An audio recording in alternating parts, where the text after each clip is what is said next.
Avec l'Afrique à l'honneur aujourd'hui, dans un instant, la première grande foire d'art contemporain africain, c'est à Paris en ce moment. Et d'abord un film qui sort en salle cette semaine, regardez.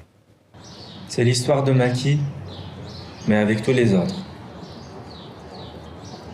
Même s'il y a des histoires différentes pour chacun, et les raisons qui poussent à partir l'un de nous sont pas les mêmes que pour l'autre. C'est quand même l'histoire de tout le monde, tous mes frères tunisiens. La galère là-bas, la révolution, ici l'apprentissage de la lutte.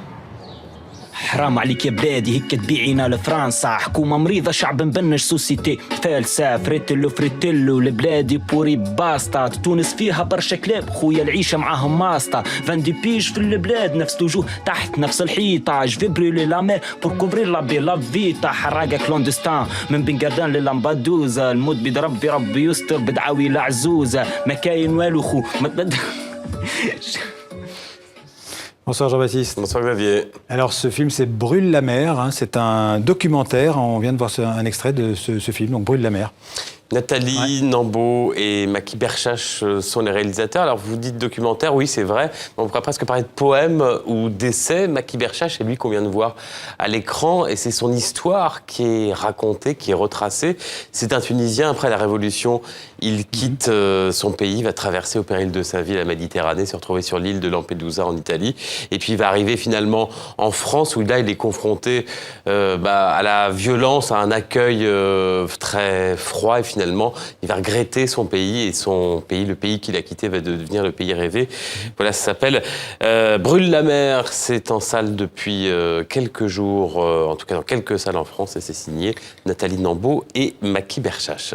Alors je le disais il y a un instant, l'Afrique à Paris, la première grande foire d'art contemporain africain dans la capitale française et ça se termine demain soir. Voilà, on est en plein milieu. Ça s'appelle ACA, alors ça n'a rien à voir avec le cri de guerre des All Blacks. Ouais. C'est l'acronyme d'Also Know As Africa, donc également connu sous le nom d'Afrique. C'est de l'anglais, vous l'aurez compris. Ça se passe au carreau du Temple en plein Paris et sur la trentaine de galeries qui exposent jusqu'à demain. Certaines proposent des œuvres d'artistes reconnus, très reconnus du continent, d'autres de jeunes créateurs. Au total, ils sont 123 exactement. Et je vous propose de découvrir cette foire en compagnie de la fondatrice et directrice d'ACA.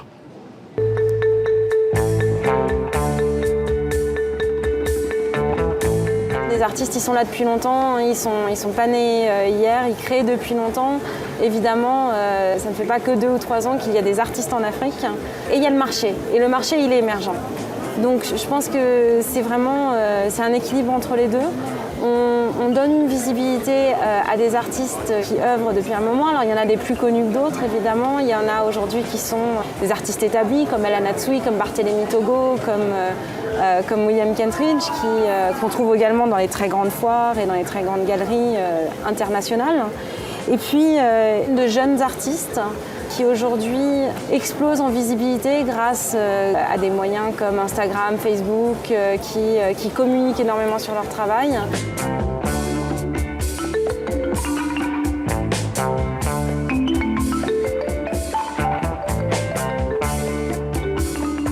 Nous, notre but, c'est de mettre en avant leur travail, de mettre en avant leurs galeries, parfois des jeunes galeries, des galeries émergentes qui se battent pour donner de la visibilité à ces artistes.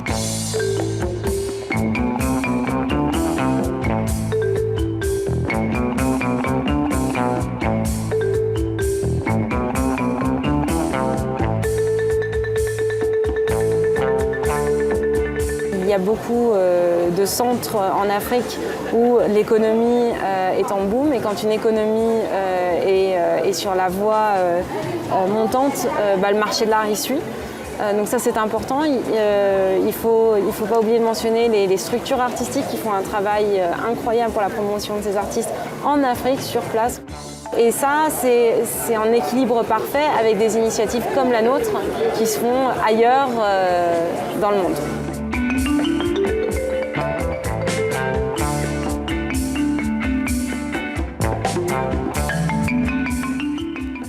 Lac jusqu'à demain soir au Carreau du Temple à Paris.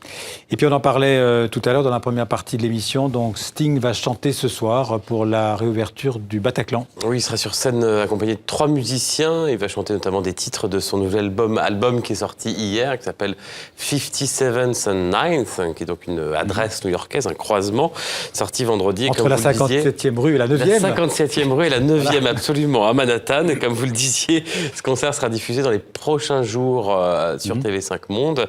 Voici un extrait du nouvel album de Sting et vous allez voir les différents horaires de ce concert exceptionnel suivant l'endroit où vous vous trouvez dans le monde, diffusé donc sur TV5 Monde dans quelques jours.